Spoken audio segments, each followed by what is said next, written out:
Hi, everyone. Welcome to Restitch America. My name is Alma Ohene-Opare, and I'm very excited to be here today, especially considering the circumstances that we are going through over the past few weeks. So today's episode is going to be with someone I have come to know just recently, and I wanted to bring him to the show because I believe he has some great advice that will be helpful to all of us, especially during these trying times. A lot of things are going on in our country. We are seeing various movements that are forming around certain ideals, and we need to understand in a lot of ways, how do we navigate going forward? And so today's guest is Alvaro Ramos. Alvaro, thank you so much for joining us today. And I'm going to have him tell us a little bit about his background so we can understand where he's coming from. And then from there, we will jump right in to our discussion. So Alvaro, this is your time to let us know a little bit more about you. Go ahead. Hey, Alma, thank you so much. And thank you for inviting me to your podcast. A little about me. So I am a Filipino. I grew up or was born in the Philippines, and my parents migrated to Guam back when I was 8 or 9 years old. And growing up through that time it has made me realize that I wanted to be better, right? Because my parents and myself at that time, it was a difficult time growing up in a little island, sharing a house with my relatives. But anyway, fast forward, I wanted to do something better about the situation that I was in. So after high school, I decided to join the United States Navy and do something for myself and built something for me, and maybe build something for my family in the future. So I joined the Navy. I was a medic for about 6 years. I wanted to do more. The opportunity in the US and of course in the military was just so much that I said, hey, you know what? Let me take advantage of this. I went to school, got my commission as a naval officer, medical service officer, as a medical provider in the United States Navy. So after I was done with my medical training, I swore back into the Navy almost immediately because I really wanted to practice medicine, serving the men and women in the uniform. So as soon as I got my commission, I was sent to Okinawa. I served for about 4 years out there, serving again the men and women, their dependents, some U.S. Entities such as your Department of Defense. Saw those guys as well. Then when I left Okinawa, I went to special operations.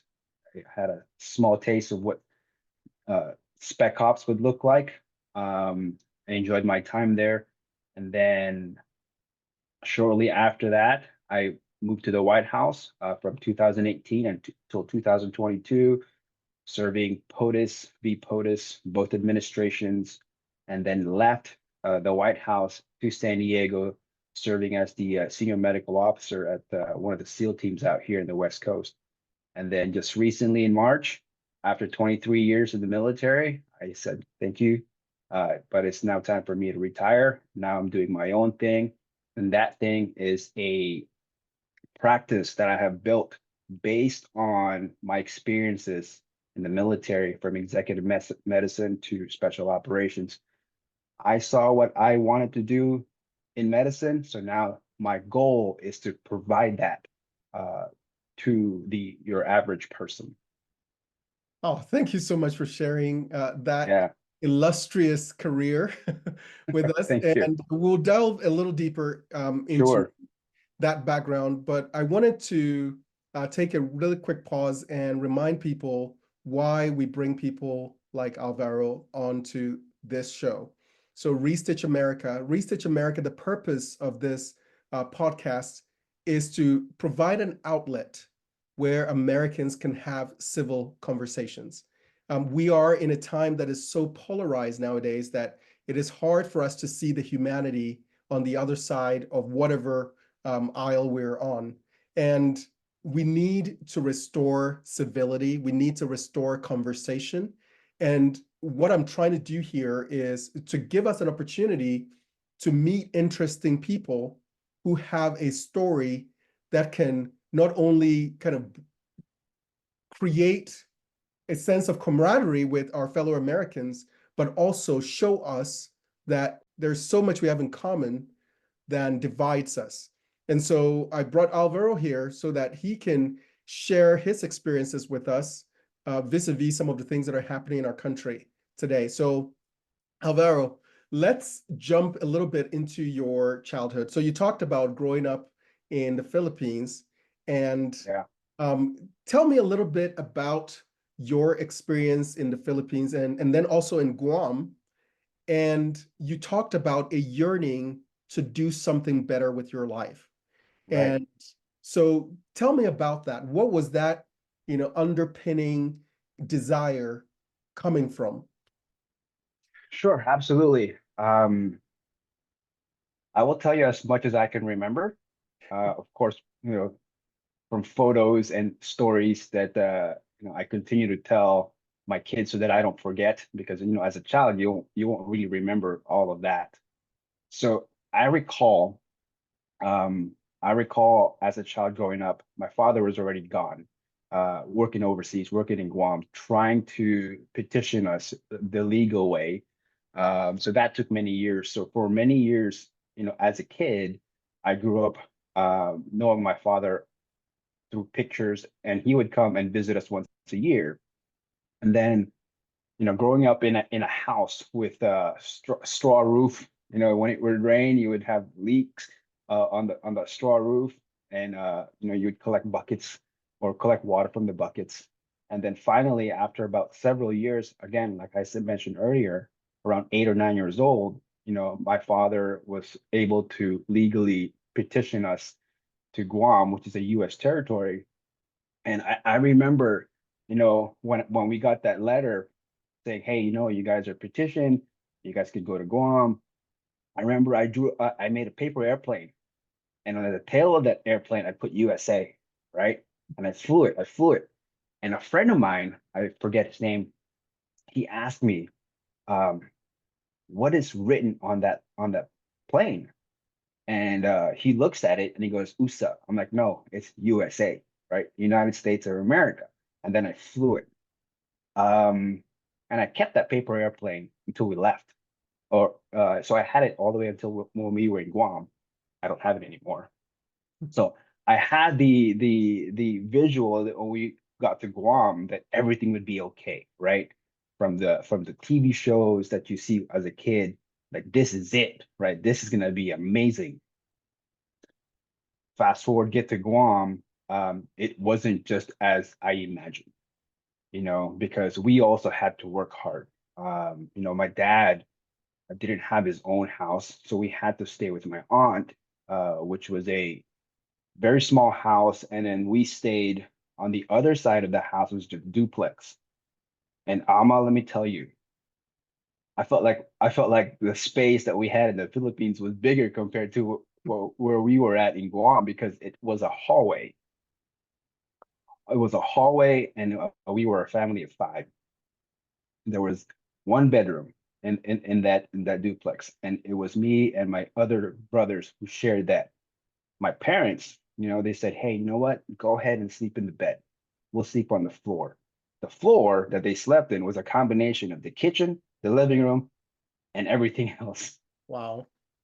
And the roof, that I mentioned earlier wasn't better as well. It was a tin roof, had holes. Um, and then the plumbing wasn't working, so you had to like collect water from the tub. And if you were to use the toilet, you had to actually flush it using the bucket in order for it to flush. So that's what my childhood looks like. My father, he was a taxi driver, and my mom, she worked at a t-shirt printing shirt company. It was a kiosk at the mall. So that's her job. And Alma, when I was in high school, around junior senior year, the uh, the kids were so happy. Like, oh, I'm going to go to this college. I'm going to go to that state. I'm going to leave the island and go here. And then I thought to myself, man, what about me? Right. I said, why not me? Right. So I was like, I want to go to college too, but I don't want to put any more stress onto my parents. That's a lot. Right. So I said, you know what, let's join the Navy. Let's go see what this is all about. So I go to the recruiter and he asked me, what do you want to do? And I said, you know what, I want to help people. I think I could, I think I could do well in helping people. And he's like, do you want to be a medic or a corpsman? And I said, what's that all about? Right. He says, well, I met a corpsman or a medic is a person that helps doctors and nurses, right? You can go to a hospital, you can go to the field with the Marines, or you can go, where your mind takes you, right? We have that. So shortly after high school, I joined the Navy. Yeah, and that's where my childhood was. Wow, that's awesome. So, let's jump a little bit into your career. So one of the things that you said that really Mhm, piqued my attention was in 2018, mhm. you went to the White House and you Yeah. had the opportunity to work for the presidents, two presidents. So you Mhm, spanned two administrations. So the latter part of the first term of President Trump's presidency, mhm. and then a half of President Biden's Right. presidency. And so one discussion that I wanted to bring up in light of some of the recent happenings in our country is we have been polarized Yeah. in a very significant way. Mhm, And we have created factions to the point where it has become possible for people not only to have bad ideas or bad thoughts about others, but to actually publicize those bad ideas and bad thoughts. And that speaks to a level of, I would say, decay, moral decay, that is shocking to me. mhm. And it is really difficult to think of, restitching America when we are so divided.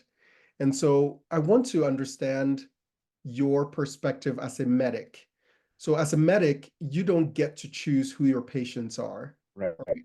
You Right.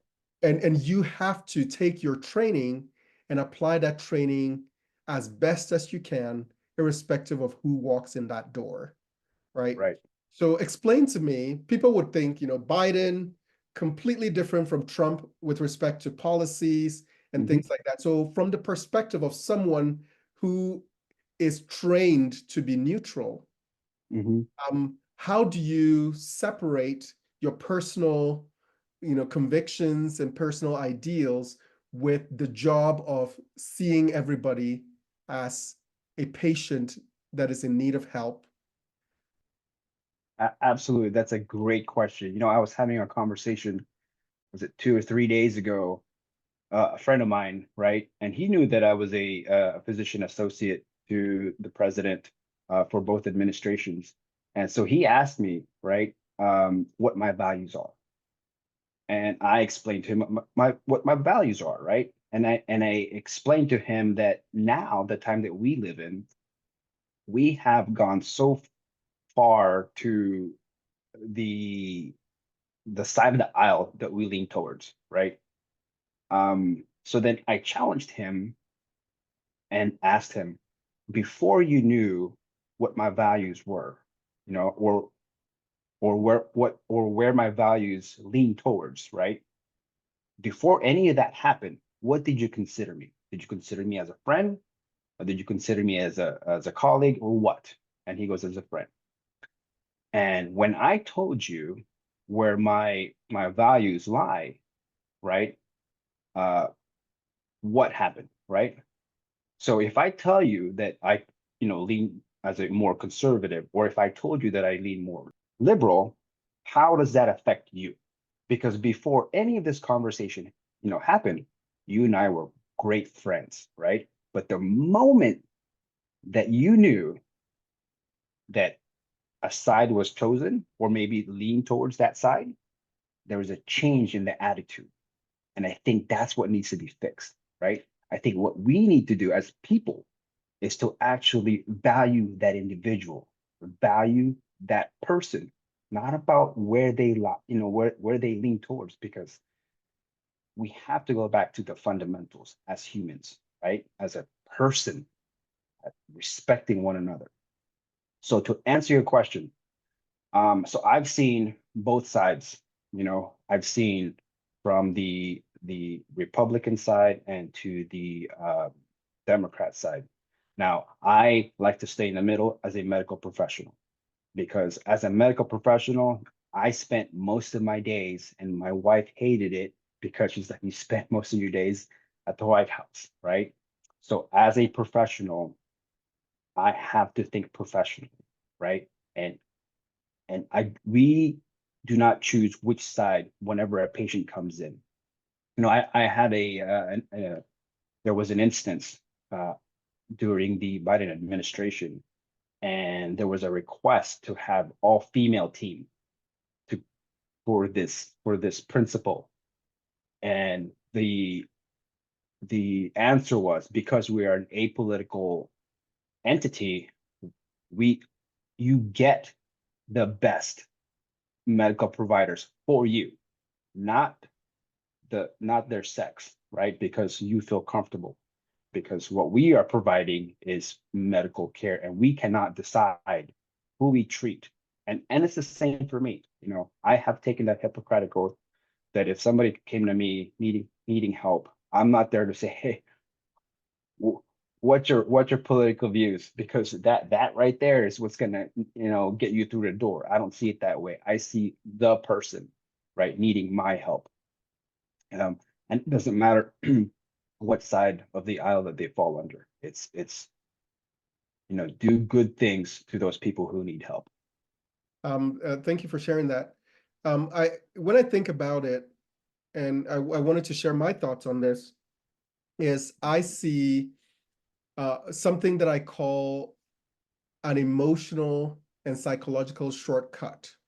So Mhm. when you meet somebody and you want to get to know them, you have to do the work to get to know them, meaning you have to speak to them, you have to hang out with them, you have to, share ideas and thoughts and conversations with them. Mhm. And then you come to a conclusion as to, who they are Mhm. and how you relate to them, and if you want to continue a relationship with them. Mhm. And that takes a little bit of work.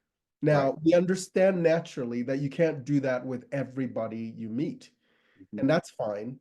And so naturally, instinctually, we're always looking for a shortcut. Is there a Mhm. way that I can get to a feeling of, is this a friend or a foe, right? Without having to actually do the work. And that is where labels come in. Right. So this is where we use these labels as a shortcut to get us to friend or foe status Mhm. immediately in an instant. And today in our country, we have defined these labels in a way that has attached a lot of emotion to the Mhm. label. And so when Agreed. someone sees me and they say, oh, where do you lie on the political spectrum? And then they determine that I am, let's say I am MAGA, immediately they forget who I am and they import Right. every characteristic that they have attached to that label Right. onto me. So if you think of it as you are putting a costume on someone, as soon as you hear the label, you hear the character that you think they're playing, you Right. immediately, as the set designer or the costume designer, you come on and you immediately attach all these different things, different articles of clothing onto that person. And immediately you create this caricature of what you think that person is. Right. And once Agreed. you've 100%. created that caricature, it's impossible to unsee. So suddenly your emotions are heightened as though that person was the exact replica of that caricature you've created in your mind. And unfortunately, that's where we are. And so when people see someone, literally someone walking down the aisle of a grocery store, they don't know them from anybody else. But as soon as they see that red hat, right, Yeah. immediately they impute onto that person all these characteristics. And those characteristics have nothing necessarily to do with who that person is per se. And so one of the things that I do personally when I try to evaluate human relationships is to ask myself an extreme question. And that extreme question is this: if there were an accident and this person was in danger, will I consider any of these labels in determining whether I help or not help? Right. And once I do that, for me, it creates instant clarity, Right. because most of the time, when you do that analysis, it is very clear what you're going to do. And I would say in my case, 100% of the time, I have not found any label. I have not found any characteristic that will say, because this person has this characteristic, I am going to withhold my help. Right. And that's what I am hoping that we can begin to restore in this country, is that sense of humanity, to the point where we don't impute on other people characteristics that they may not have. You know, maybe they vote for this person or that person because of a particular thing they care about, because of some experience they've had, because they know the family. I don't know. But we impute different ideals or different, I would say, characteristics, negative characteristics on people. And that becomes the basis for our instantaneous hatred for people, even that people we don't know. I Right. agree 100%. I teach my kids all the time. You align yourself with the values that align to yours, right? And you judge that person based on merit, not based on skin color or other nonsense things, right? And that's what I surround myself with. I surround myself with people who I respect, who I align my values with. Because one, it's easier that way, right? But if a person who comes to me with different values, it does not mean that I have the right, or my mind start thinking, what, don't think of that person because their values are different. No, for me, it's always an opportunity for me to learn about a person, right? What can I learn about you, right? Because I could always learn about something, if it's something through knowledge or even humility, or maybe I learned something about me trying to learn about you, right? There's a gentleman that a really great friend of mine, works at the State Department. We both worked at the White House, and he and I were having a conversation, and he goes, "Hey, Alvaro," he goes, "What do you think about where we're at right now?" I said, "I think it's pretty great." He's like, "Yeah, me too." And then so he asked me about my thoughts on knowledge and learning about people, and I said, "Nah, I didn't understand exactly what he was saying until he brought it out." And he says, "For me, I try to take every opportunity, every instance, every person I meet as a learning opportunity," right? And he goes, "For instance, that person who walked by, right? That person who walked by, or that person taking out the trash, right? Because we had those people." And he goes, "For me," he goes, "I try to learn about that person, how they got here, where they're at, and where they're going, right? And I try to take judgment out of the way. And what I learned from that instance is me. I am learning to be more patient, more humility, understanding of how they got to where they're at, where they're go, and where they plan on going, right?" So I'm just like, you know what? That's actually a very good way of thinking. So I have taken that uh, to heart and have remodeled the way I approach things and approach events, approach people, and also approach the way I think, right? Because I think every single meeting like this, like you and I, there's always something to learn. Always. There's something very little, right? That can have exponential effects in the future. So that's how I see things. So when a patient comes to me, I don't look at what side of the aisle they fall under. I'm like, how can I help you? How can I help you? If you want to talk about politics, then I'm not that person. I'm not very well versed in politics. I know what I know. I know what I need to know. I know that I need to help you, and that's why you came here to see me. I love that. I really do. one thing that I have used as a tool for myself as well is Mhm. when you see someone, of course, you may have a couple of seconds with them Yep. or a couple of minutes with them. You may not have the opportunity to influence them in any significant way. Right. But even if you have a conviction of your beliefs and you believe that everybody should adopt your way of thinking, even if that's your mindset, I try to look at the other people that I see as potential converts to my Mhm. cause, Yeah. right? And that changes everything because if your goal is not to ostracize that person, if your goal is to see them as a potential convert, then Hmm. the way you preach your gospel, right?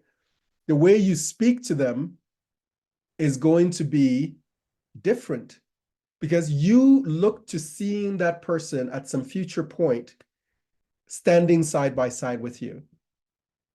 And so if that is the goal, that completely changes how you approach this person.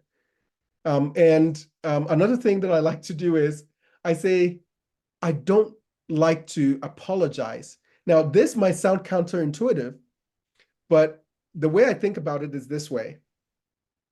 Because I don't like to apologize, it is much easier to not offend in the first place than to create a system where you are always going to apologize because you don't control your emotions initially, Yeah. right? And so, yes, I understand, I'm not saying that apology is a weakness or a wrong thing. I do apologize in my life. But what I'm suggesting is, my dad used to say, think twice before you speak and three Hmm. times before you act, Yeah. right?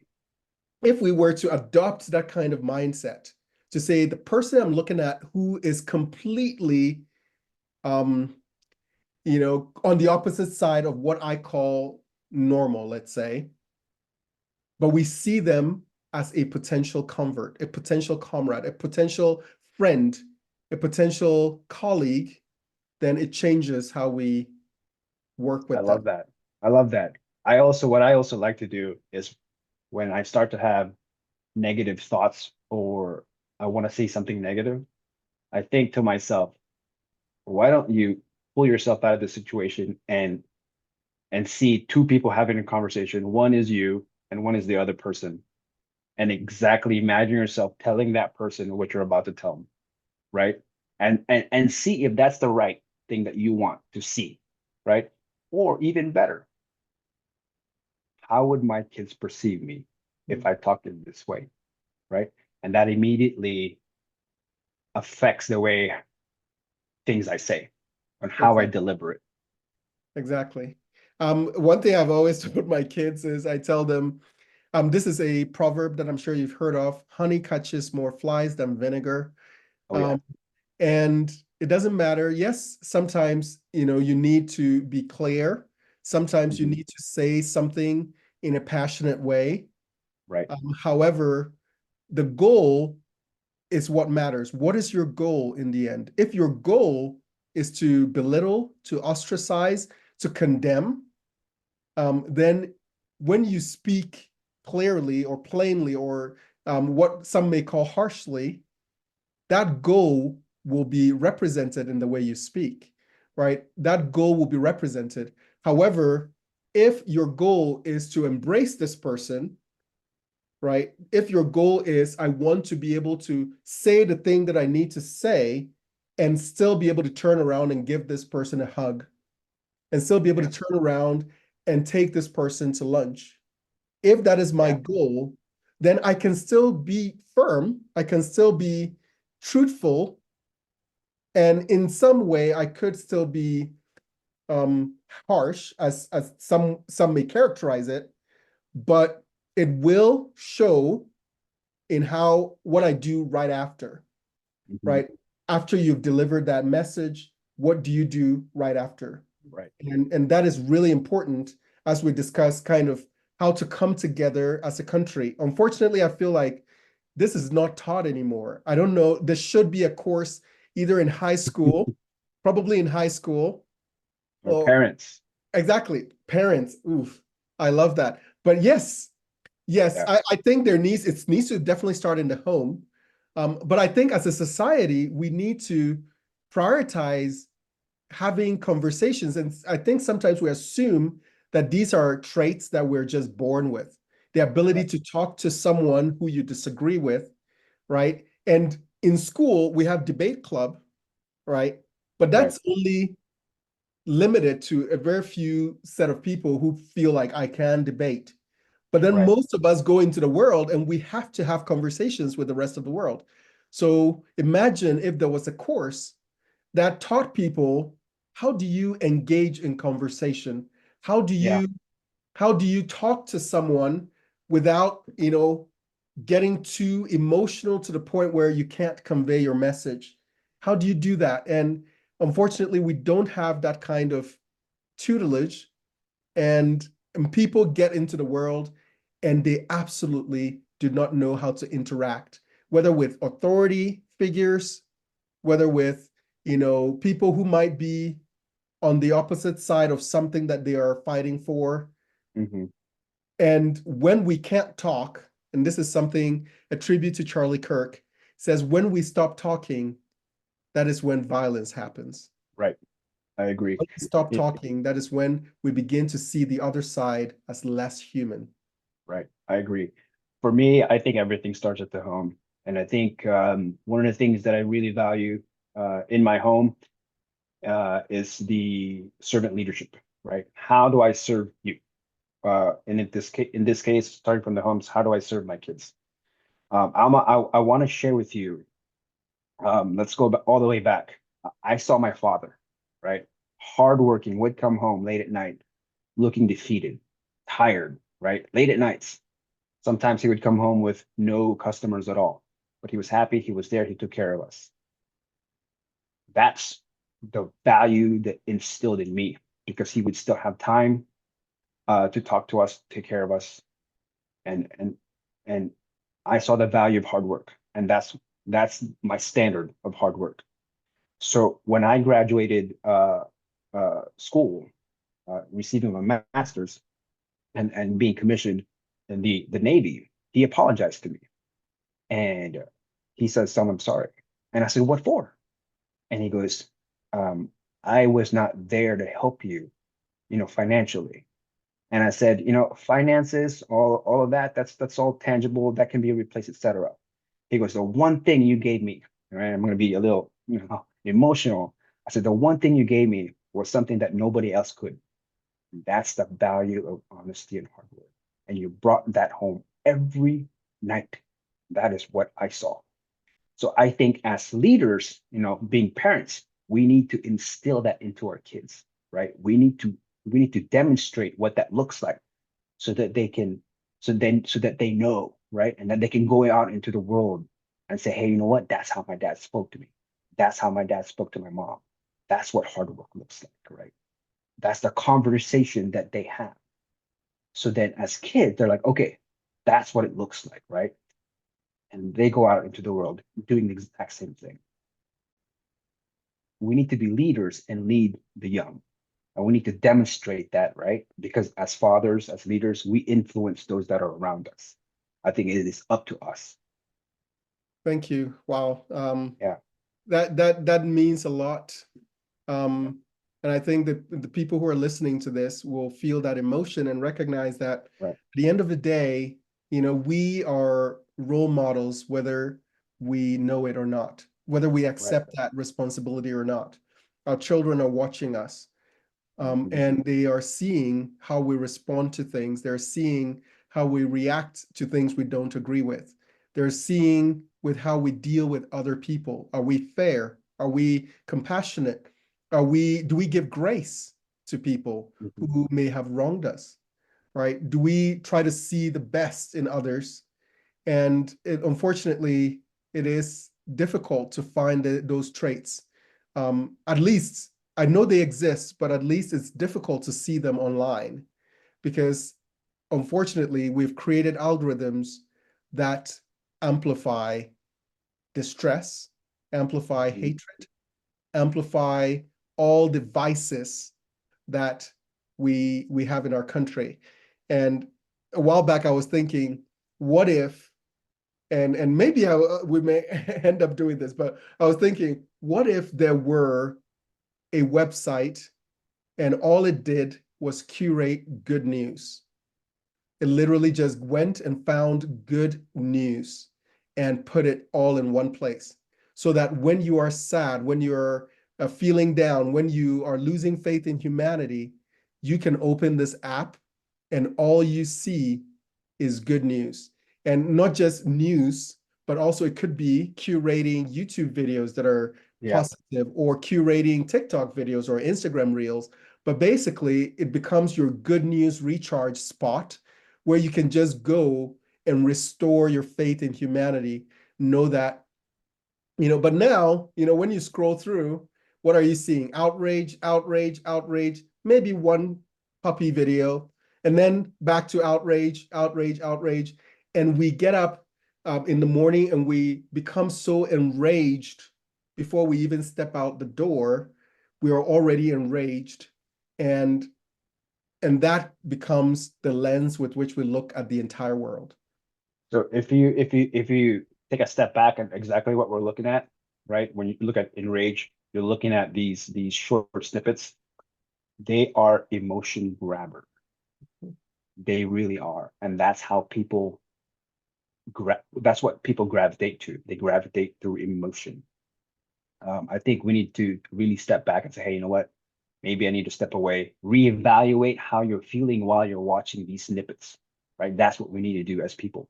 And I think for me, what I'm doing now, after the birth of my son, who's 4, is the demonstration of action, right? Because that's what I saw growing up, and this is what I want to continue to display to my children, and hopefully to other people, is to display action. And what I promised myself and to my kids is how to be resilient. So when I was at the White House, the birth of my 4th child, um, and as I'm getting older, is how do I show this, right? How do I show resilience? That no matter how tired I am, there's always still an ounce of energy left for me to either spend time with my kids or to do something that I like, that is difficult. So even to this day, I continue to do that. When I come home from work, I go do sports with my son. So we both do jujitsu, which is a very difficult sport, right? But even though how tired I am throughout the day, I still show up. What does this tell him? That even though dad is tired, he still has time to do hard things. He still has time to spend time with me, right? Because I think now there's so many kids who aren't resilient, that failure comes in and they give up. Give up. From the very first sign of failure, they give up. I don't like that. I think we need to continue moving forward, keep moving forward. If you can't move forward, go to the side, reattack it the other way. Go to the left, reattack it that way, from the top, from the bottom. But the goal is to move forward as a better person. Thank you so much, Alvaro, for meeting with me today on Restitch America. Alvaro, one last question that I have for you is for you to share with me your feelings about what just happened a few weeks ago with the assassination of a prominent conservative speaker. And what were your thoughts about it, and how have you coped with it, I guess? As a medical provider, um, as a physician associate who takes care of people, right? When you end somebody's life, you just shut that person. That person no longer exists. They can no longer provide a voice to anybody. They can no longer mentor anybody. I didn't know him. I believed in the words he said as a Christian. So it has affected me a lot. I don't know why it affected me, but it's probably because of the belief, right? And the values. That's probably why it's affected me so much. What have I been doing over the last week and a half since this tragedy had happened? Is educating my kids.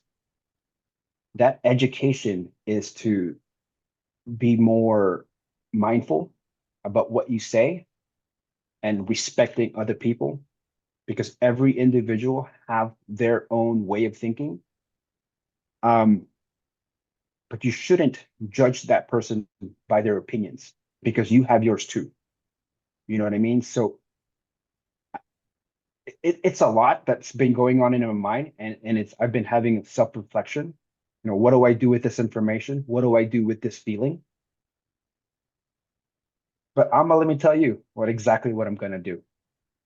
I'm gonna be a good person. That's it. I'm gonna be a good person and continue to display good behavior, being a leader, and taking care of my kids. That is it.